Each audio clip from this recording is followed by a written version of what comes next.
le frelon asiatique.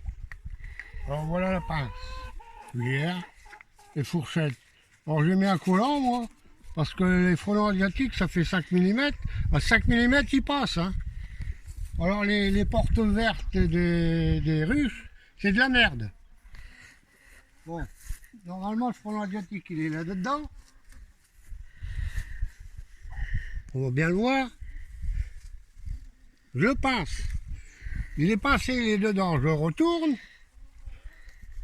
Je tire bien. Voilà, on le voit bien. Maintenant, on va aller le mettre dans ma boîte à marquage les abeilles. Regardez, l'abeille elle est morte, il l'a même chopé. Voilà. Alors on va l'enlever. Je prends ma boîte à marquage qui coulisse, ça coulisse. Vous voyez? Vous connaissez ça, les apiculteurs ils ont tous ça normalement pour marquer les reines. On le place bien dedans. Le frelon rentre dans la boîte.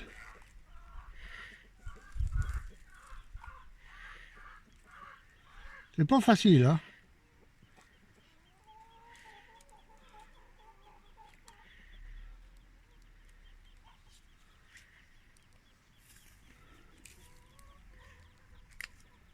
À moitié mort, le bordel. Il ne veut pas rentrer celui-là. Ça y est. Il a les pattes, ça accroché les pattes dans le filet, ça fait qu'il ne veut pas rentrer. Ouais, c'est le bordel. Et je peux pas le prendre avec ma main. Il va me piquer les pattes.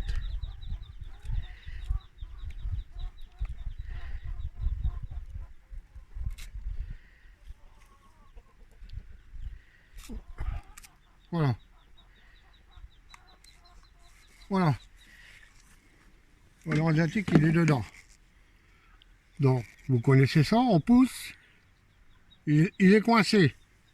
Donc, je prends le marqueur à marquer, j'y fais un petit point. Vous savez pourquoi je fais ça? Si je le revois, comme ça, je vais savoir s'il va revenir à ma ruche. J'attends un petit peu que ça sèche. Alors, il vous faut... C'est du produit pour les fourmis. J'ai mis une aiguille, mais ça marche pas non plus. Parce que quand je mets la goutte, ça vient sur les parois de chaque côté. Alors ça va pas non plus. J'en ai de l'autre, c'est exactement le même. C'est pour les fourmis. Alors, je lui mets une goutte, là où je l'ai marqué.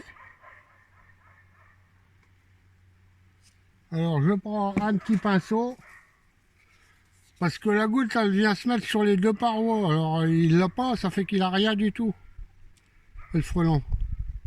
Voilà, là il est bien, il a eu la goutte de produit, j'ai plus qu'à la relâcher, je le relâche, voilà, qu'est-ce qui va se passer? Il va retourner dans son nid. Et puis, une fois qu'il est dans son nid, ben, il va contaminer tout le nid. Vous savez pas que c'est qu'il est le nid, ben, lui il va le trouver, lui son nid. Et quand il contamine tout, voilà. Voilà la solution. Alors une boîte à marquer les reines, le produit à fourmi. Voilà, on a ça tout partout, à Leclerc, n'importe où. Alors au bout j'avais mis une aiguille. Vu que ça allait sur les deux parois, ça va pas bien non plus. Donc avec mon petit pinceau, genre barbouille. Faut pas mettre sur les ailes, bien sûr. Et le marqueur, comme ça je vais savoir s'il revient, il aurait été repéré. Et bien sûr, il faut les puisettes. Hein. Les puisettes. Et la pince. Et voilà. Vous faites ça pendant 3-4 jours, vous en marquez, je sais pas, 5, 6, 7, et puis vous verrez le résultat. Alors voilà mes ruches.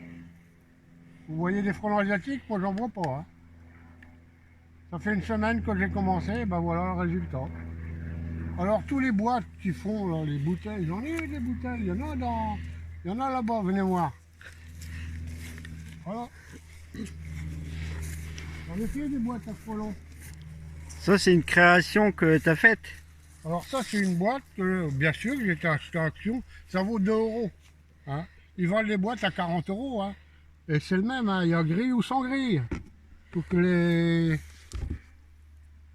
les abeilles puissent se ressortir. Et dedans, alors, ils me font marrer avec leur sirop de vin blanc, cassis. Vous mettez du biocide à l'intérieur, quelques rondelles de pomme. Vous allez attraper pareil les frelons, hein. C'est le même. Et comment tu l'as créé, ta boîte? Bah, tout simplement, j'ai vu sur YouTube, Mais t'as mis une bouteille en plastique. Alors oui, voilà, c'est ça. C'est ça. C'est simplement une bouteille. Une petite bouteille que j'ai coupé le goulot et j'ai collé. Alors dedans, ben voilà. Avec du biocide, quelques pommes. Voilà le frelon. Le frelon européen, le frelon asiatique. Là, c'est l'européen, là, c'est l'asiatique. Et il y en a dedans, hein. Il y a beaucoup de frelons européens. Après, il y a les bouteilles. Alors, il y a 2 façons de faire ces bouteilles. C'est soit vous coupez le goulot, vous retournez le goulot, et puis ça marche aussi bien, ou soit vous faites une croix dans la bouteille, vous entassez un petit peu les extrémités, et ça fait pareil. Je vais vous faire voir les bouteilles. Il y en a là-bas au rue. Je ne sais pas si vous allez bien le voir. On fait une croix, et on entasse les 2 extrémités de chaque côté, et ils passent là. Et dedans, il y a plus que de guêpes que de frelons. Là. Toujours pareil, du biocide, j'ai mis une prune dedans au cas où. Donc là, ça, chaque... Oui. Après, vous avez ce système-là, hein, c'est tout simple, vous coupez, vous le remettez. Alors dedans, regardez, il y a les frelons asiatiques dedans. Hein. C'est du biocide. Hein. C'est tout du biocide. Voilà. Il y a 2 manières de faire ça. Mais le résultat, il est là, c'est que les nids vont être complètement détruits. J'ai plus de frelons. Tranquille. Je ne comprends pas pourquoi il n'y en a pas un qui n'a pas trouvé encore cette histoire-là. On attend 2 ans pour avoir les hormones. Je ne vais pas attendre 2 ans, moi. Bon, vous voyez, vous pouvez regarder les rues. Il n'y a plus de frelons. C'est terminé, les frelons. Ils sont tranquilles. Voilà, les amis. Une chose, il faut mettre quand même des gants. Parce que ça a produit, on ne sait pas, c'est à base d'arsenic, c'est dangereux. Mettez des gants quand même. Même après, il vaut mieux avoir des gants.